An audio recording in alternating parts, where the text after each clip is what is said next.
Milletimiz, ümmetimiz bu zemanevi vakitte hızlı, dinamik devirde muvaffakiyet tarihine muhtaçtır. Bu muvaffakiyet sizden, menden, hepimizden başlar. Bu muvaffakiyet bence derin düşüncelerden başlar. Geliniz işte beraber fikir yürütelim. Allah'ın Er-Rahman ve Er-Rahim olgan adının. Kim kafalarımızı çamurdan yapkan, o bu işte ustalarını aşkan. Ruhumuzu o bir filcan olarak yarattı ve nefisinin kenarına kadar doldurdu. Böyle bir şark şairi deyen idi. İbnül Cevzi, Allah ona rahmet eylesin, nefisini, tabiatını özüne uygun şeye çekmesi gibi belgeledi. Gerçekten kararsız ziyade istek, nefis ise canını hareketke pek güçlü kuvvet sayla, ne ayıplanacak ne de alkışlanacak şeydir. Her şey yerine, zamanına, şartlarına bağlıdır. Yaratıcı tarafından içimizde yaratılgan olgan bütün instinktlerimiz aslında kuvvetli isteklerimizdir. Onlar bu dünyada güreşmek, yaşamak, yenmek, muvaffakiyetlerge erişmek, zevk almak için yaratıldı. Bu sebepten nefis boşağında bu dünya renksiz ve boş ola. En esası ise insan hangi yoldan keter Allahu Teala aytkanı gibi. Biz onu şükür etkenlerinin ya da nankör etkenlerinin yolundan alıp bardık. 76. Sure 3. ayet. İnsan yaratılganına göre bela gelgende sabırsız ve telaşlı ola. Ve iyilik gelgende kızgançlı ve açgözlü ola.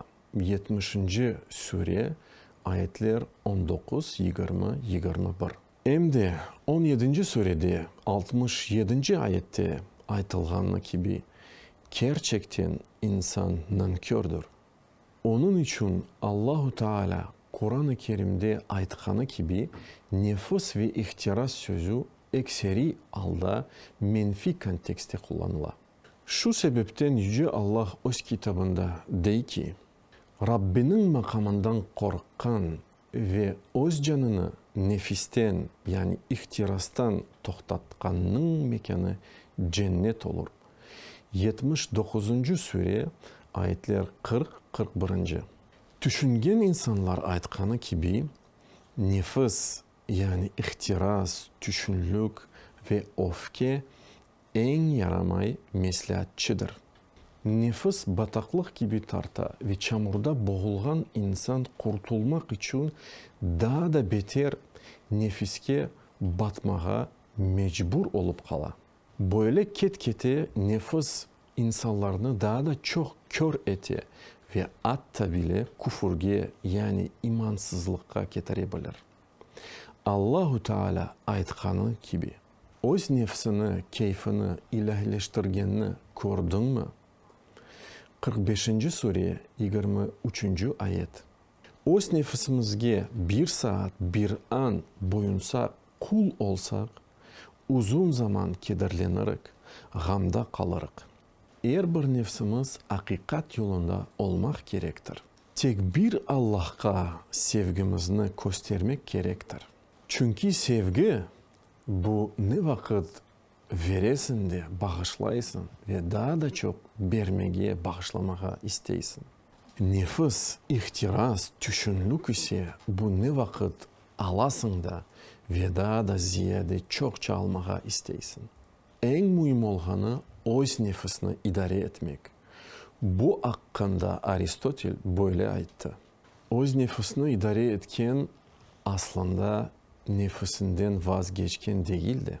Nefisini sanki gemini ya da atını aydamağa bilgen, onlarını gerekli ve faydalı yerge yöneltken insandır.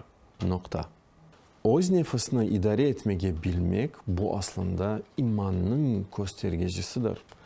Peygamberimiz Muhammed sallallahu aleyhi ve sellem aytkanı gibi Öz nefisi men kelgen şeyinin артından ketmegence hiçbir kimse inanmaz. Nefisli, ihtiraslı olunuz ama tek hakikat Allah yolunda.